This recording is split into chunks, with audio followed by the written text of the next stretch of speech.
All right, let's move on, guys. Detroit's Financial Advisory Board is starting to take action. This week, they approved restructuring of union contracts, which cuts wages, makes changes to health care and other work rules. And what they approved was similar to the deals that Mayor Dave Bing and the unions had already tentatively agreed to.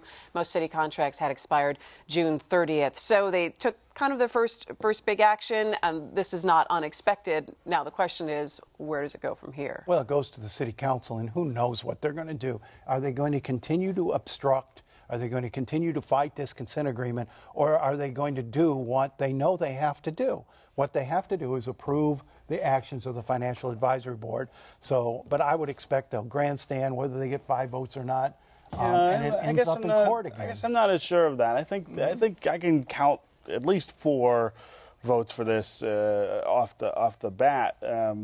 I think the bigger question is, again, what impact does this have on a city that already can't deliver basic services very well? I mean, you're talking about 10% pay cuts and other kinds of changes that could affect the city's workforce in a way that could, halt garbage pickup, for example, or slow down an already, terribly slow bus service. And the frustration is that we've got to get to quicker the kinds of things that are going to fix city services and not just sort of cut. You can't cut your way out of the problems that Detroit has, and I'm not saying you can't cut or that you don't have to, but that's not the solution here, and that's not what's going to make Detroiters buy into this consent agreement. It's going to be the things that actually make things better. We've talked an awful lot about how this is actually going to work and how this is actually all going to play out. I feel that this is starting to be our first glimpse into how this is going to happen. So now the advisory board recommends this. The council has to vote on it.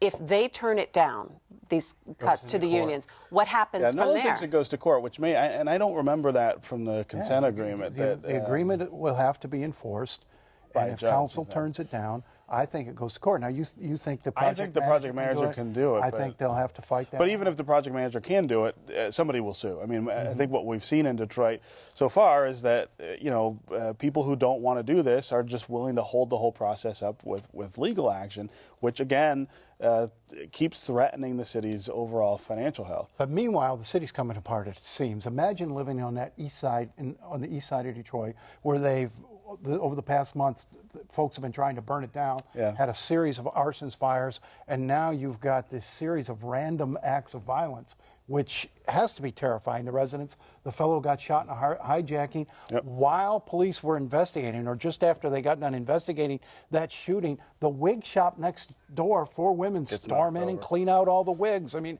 it is a lawless zone of the city, one of several lawless zones of the city. People will not stay there if they can get out. Yeah, I mean, and that's, if you're Mayor Bing, that's your concern, is that, you're losing thousands of people every month, according to the census. What do you do to start stemming that tide? Because that's revenue. Every person who leaves is money out of the city's coffers. So now we're talking mostly about safety and about policing. Yeah. What is Chief Godby doing right now to address some of that? He's got some good stuff coming. I mean, they've been working with David Kennedy from John Jay College out east, who helped police efforts in Baltimore and New York. He's going to come do some stuff here. He's got a lot of stuff sort of in the pipeline, but he doesn't have enough officers. I mean, there's no question that he says he needs 300 to 500 more officers. I think the number is more like 1,000 to 1,500 more officers. No one's talking about how to get that to him. And then you still have all these disputes within the department about assignments, who's patrolling. You don't have enough sort of push from the rank and file to actually attack the crime problem in the city. So I don't see that getting better in the short term. I mean, that's a long term. Well, I mean, at some point, he and the mayor have got to draw a line and say, we're not taking this anymore, right, and put the criminals on notice. They've got to bring back some version of stress, some version of the Big Four, so that there's fear in the minds of the criminals out there. Right now, people feel like they can get away with murder because they are. Yeah, I mean, you don't want citizens to be afraid of the police, which is what we had under stress, but you do want the criminals to be afraid of the police, and they're not right now. Know that they can't get away with it. All right, well, let's go to something that, Nolan, you wrote about this week. This week, Nolan penned a pretty harsh critique of Mike Duggan, the man that many think will make a run for the office of mayor of Detroit.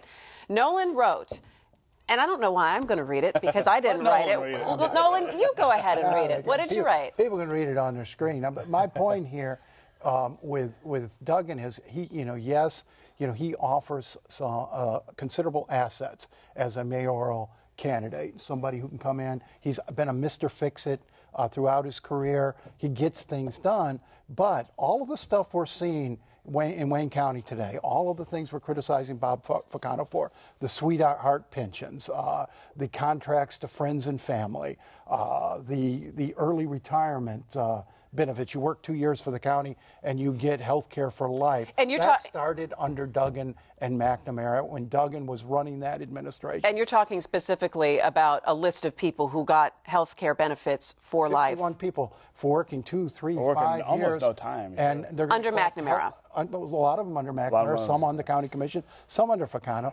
But it started there. This idea of using the county treasury to oil your machine, your political machine, started with him. Yeah, I mean, machine politics was the way Wayne County used to run. And what I find interesting about this is the idea that we're now talking about somebody who comes out of that culture as a politician now. The difference is we're now post-Kwame, which I think has changed people's tolerance for that sort of thing. And it's also been 20 years since Ed McNamara was running the county. Things are different, and I don't know how receptive people are going to be to the idea of going back to that way of doing things, even if it fixes the city's problems. So are you saying it's not Ficano's fault? He's just following a system that was in place? No, it's definitely Ficano's fault. I mean, you don't get any credit for simply perpetuating your predecessor's bad practices. I mean, he took it. He didn't do it quite as smart as Duggan and McNamara did. Obviously, he's got people going to jail all around him. No, it's very much Ficano's fault.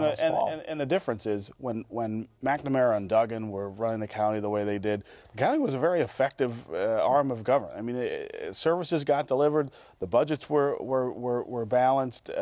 We built a world-class airport under that system. Ficano doesn't have those kind of wins to point to, and I think that's part of his problem. Are you running a fine line, though, of saying the end justifies the means, though? If things are running fine, if we don't really know what's really happening behind the curtain? Go to Chicago and check out how Richie Daley ran things there. I mean, this is part of American politics, and we have our own history with it here.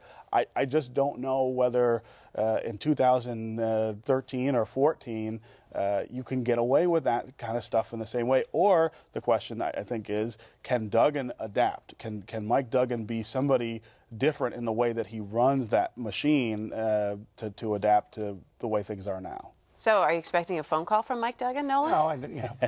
No. But, he took this machine to the DMC with him.